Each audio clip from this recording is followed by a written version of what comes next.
Hai Moms, apa kabar? Semoga senantiasa sehat dimanapun berada ya. Dalam video kali ini, kita akan membahas beberapa hal terkait MPASI. Tapi tentunya saya tidak akan membahasnya sendirian. Kita perkenalan dulu ya. Perkenalkan, saya Eksi. Saya Seima. Dan saya Rosalinda. Kami semua dari program studi Diploma 4 Kebidanan Fakultas Kedokteran Universitas Padjadjaran. Hari ini kami akan membahas terkait MPASI. Di antara moms semuanya pasti ada nih moms yang babynya sudah mulai memasuki fase MPASI. Usianya sudah mulai 6 bulan dan harus mulai belajar makan nih. Nah, ketika berada pada fase MPASI, tentunya banyak banget pertanyaan yang muncul. Apa sih yang boleh diberikan saat MPASI? Apa yang tidak boleh? Atau bagaimana harusnya peralatan makannya? Dan banyak pertanyaan lainnya. Hari ini kita akan mencoba untuk menjawab pertanyaan-pertanyaan yang paling sering muncul dalam benak moms pada seri menjawab teka-teki MPASI. Nah, langsung aja kita mulai ke pertanyaan pertama yang paling sering ditanyakan. Ya, baik. Setelah tadi sudah dijelaskan apa yang akan kita bahas hari ini, pasti kita harus mengetahui awalnya ya, mulai dari apa itu MPASI. Jadi, MPASI adalah makanan pendamping ASI yang diberikan pada bayi ketika kebutuhan energi dan nutrisi bayi sudah tidak tercukupi hanya dengan pemberian ASI saja. Selama proses pemberian MPASI, bayi dilatih untuk mengenal dan mengkonsumsi makanan agar kelak dapat mengkonsumsi makanan keluarga. Lalu, mengapa harus diberikan MPASI? Kebutuhan energi dan nutrisi bayi sampai dengan usia 6 bulan dapat tercukupi hanya dengan pemberian ASI saja. Tetapi, setelah usia bayi menginjak 6 bulan atau lebih, maka kebutuhan energi dan nutrisinya meningkat, sehingga tidak dapat tercukupi hanya dengan pemberian ASI. Oleh karena itu, dibutuhkan pemberian makanan tambahan, dalam hal ini adalah MPASI. Nah, kapan sih bayi mulai diberikan MPASI? Makanan pendamping ASI bisa diberikan setelah bayi berumur lebih dari 6 bulan. Tetap lanjutkan pemberian ASI secara rutin karena ASI tetap menjadi bagian terpenting dari makanan bayi. Karena MPASI itu pendamping ASI. Jadi ASI tetap diberikan, lalu MPASI juga diberikan.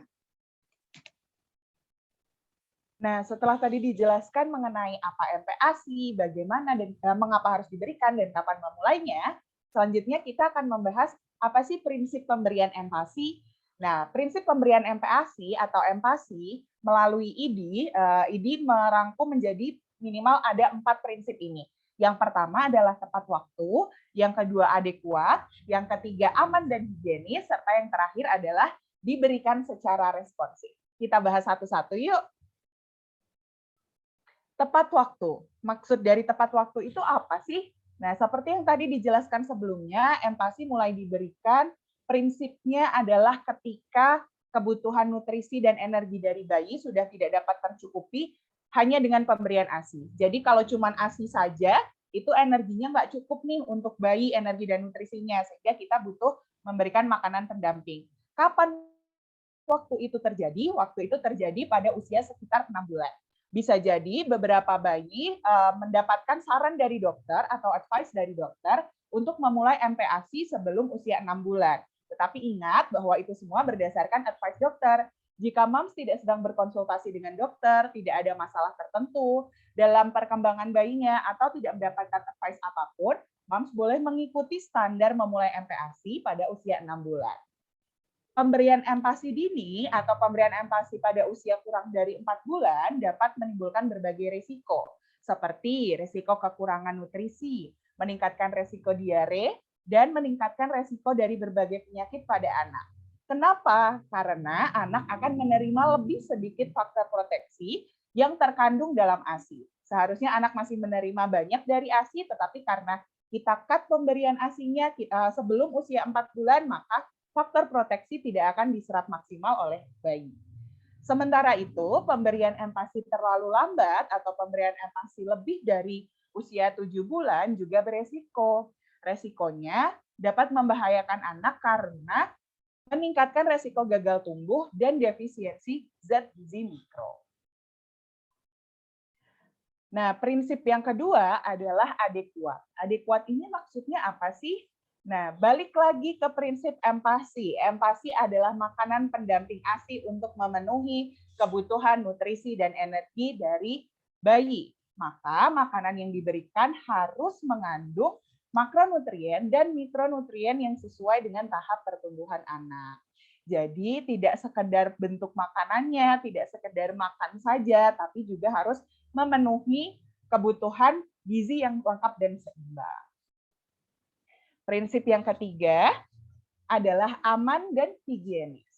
Nah, aman dan higienis pada dasarnya kita semua ketika menyiapkan makanan pengennya selalu aman dan higienis sehingga makanan tersebut menjadi sumber energi yang baik, bukan menjadi alat kontaminasi ya. Nah, begitu juga dengan penyiapan empasi. Persiapan dan pembuatan empasi harus menggunakan cara, bahan, dan alat yang aman dan higienis. Pada prinsipnya, moms bisa mengikuti beberapa prinsip berikut ini. Yang pertama, jagalah kebersihan dari tempat memasaknya, tempat menyajikan, sampai tempat makan atau alat makannya.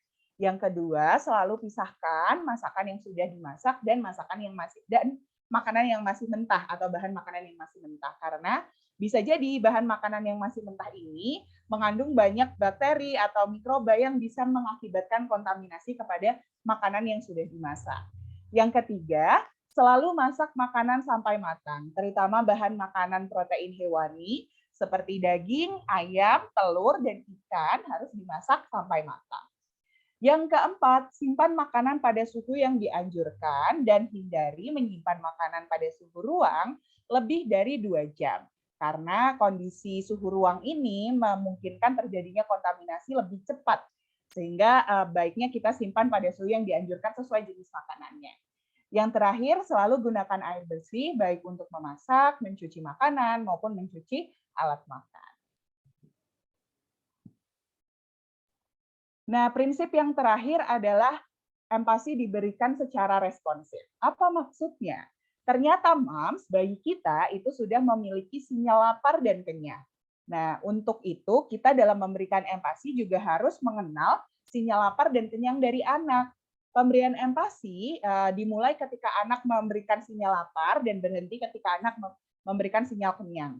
Nah, pemberian empati harus selalu dimulai dengan interaksi antara bayi dan ibu atau pengasuh atau siapapun yang menyuapi. Dan seiring bertambahnya usia, bayi didorong untuk bisa makan sendiri.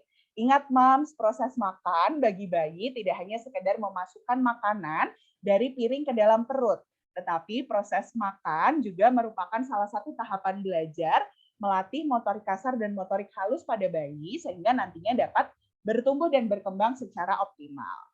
Yang terakhir yang paling penting, proses makan dilakukan dengan tidak memaksa dan mengikuti aturan makan yang disediakan. Selanjutnya, apa tanda bayi alergi dengan menu empasi dan bagaimana mengatasinya? Untuk alergi itu banyak faktornya, mulai dari kebersihan itu sendiri atau kandungan dari makanannya. Alergi pada bayi berbeda-beda, namun biasanya gejalanya tampak seperti diare. Nah, diare ini biasanya BAB-nya lebih sering atau teksturnya lebih cair. Lalu ada kemerahan pada kulit, biasanya ada di sekitar mulut, badan, atau mata. Lalu sulit bernafas dan perut kembung. Nah, moms, jika tanda-tanda tersebut ada pada bayi Anda, maka segera hubungi dokter untuk mendapatkan penanganan yang tepat. Karena obat untuk bayi itu harus sesuai dengan anjuran dokter. Lalu, amankan empasi instan untuk bayi. Empasi instan justru disarankan karena kandungan nutrisinya telah diukur, mulai dari protein, karbohidrat, dan lemak. Nutrisi tersebut telah difortifikasi sehingga aman untuk bayi. Di samping itu, kita juga bisa memberikan tambahan seperti buah-buahan dan sayuran. Bagaimana suhu makanannya, panas atau dingin? Nah, suhu makanan yang ideal untuk bayi itu sesuai panas tubuh kita. Caranya, teteskan sedikit pur di pergelangan tangan bagian dalam. Jika moms tidak merasakan kepanasan, maka itu adalah suhu yang paling tepat.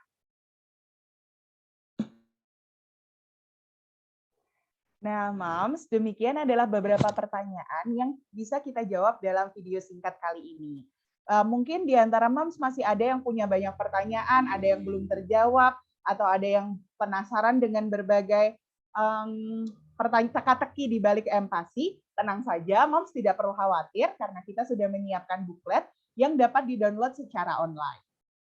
Berikut adalah 2 buklet yang disediakan terkait empati, di mana moms bisa mendownload sendiri dan membaca sendiri terkait empati. Buku seri pertama berisi tanya jawab mengenai empati, beberapa pertanyaan yang seringkali muncul terkait empati dan jawabannya, dan buku yang kedua adalah buku contoh menu empati sesuai dengan tahapan usianya. Nah, moms bisa mendownload di bit.ly seri buklet empati, atau nanti akan kita taruh di link description ya. Demikian yang dapat kami sampaikan. Terima kasih banyak atas perhatiannya. Semoga moms dan baby sehat dan aman menjalani fase empati. Sampai jumpa.